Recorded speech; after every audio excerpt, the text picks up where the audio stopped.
Hello po, pauuwi ko lang galing sa panonood ng bagong pelikula nina Donnie at ni Belle, 'no, ang Tayo sa Wakas. Akala ko noong una, isa lang siyang love story. Pero habang tumatakbo ang pelikula, na-realize ko na hindi pala ito tungkol sa dulo. Tungkol ito sa iba't ibang mukha ng salitang break. At siguro doon tumama sa akin ang pelikula. Una, break in career. Maraming relasyon ang nagsisimula habang pareho kayong nangangarap, pareho kayong may gustong patunayan.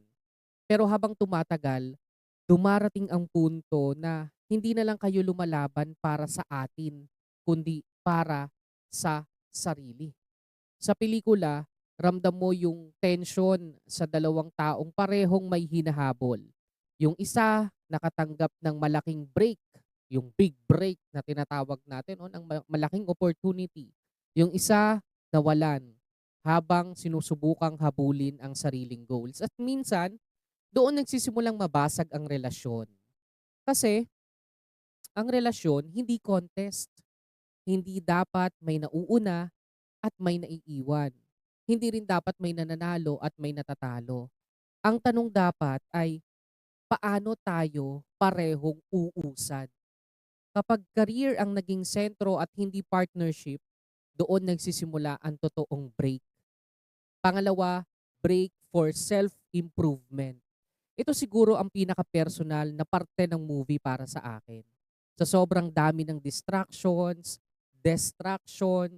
expectations, deadlines at pressure, nakakalimutan nating tao pala tayo. Nakakalimutan nating huminto. Nakakalimutan nating mag-break. At minsan, ang break ay hindi pagtalikod. Minsan, ang break ay pagbalik. Pagbalik sa sarili, pagbalik sa values, pagbalik sa mga bagay na nagpapatahimik sa isip.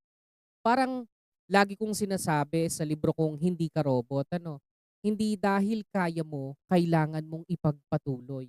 Hindi dahil mahal mo, kailangan mong ubusin ang sarili mo. Ang pahinga ay hindi kawalan ng commitment. Pahinga rin minsan ang paraan para mas magmahal ng tama. At pangatlo, break in relationship. Ito siguro ang pinaka-misunderstood. Kapag sinabi nating break, automatic iniisip natin tapos na. Pero paano kung ang break ay pause lang? Hindi pagtatapos, hindi pagsuko, hindi pagbitaw.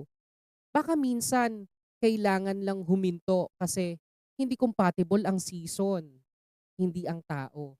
Baka kailangan lang maghilom, mag-usap, makinig, ayusin ang mga nasira. At kapag nahanap nyo ulit ang sarili ninyo, tanungin nyo ulit, gusto pa ba nating mabuo? At kung oo ang sagot, then start again. Hindi mula sa simula, kundi mula sa mas mature na version ng inyong dalawa, ng inyong partnership. Tayo sa wakas reminded me of something simple. May break sa career, may break para sa sarili, may break para sa relasyon. Pero sa dulo, lahat ng break may iisang tanong. Kilala mo pa ba ang sarili mo?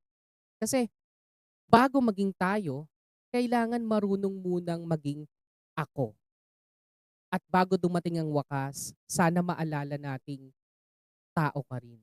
At minsan, ang pinakamagandang paraan para magpatuloy ay huminto muna. Kaya sa mga gustong manood ng Tayo sa Wakas, handa na ba kayo sa breakup trip? Salamat.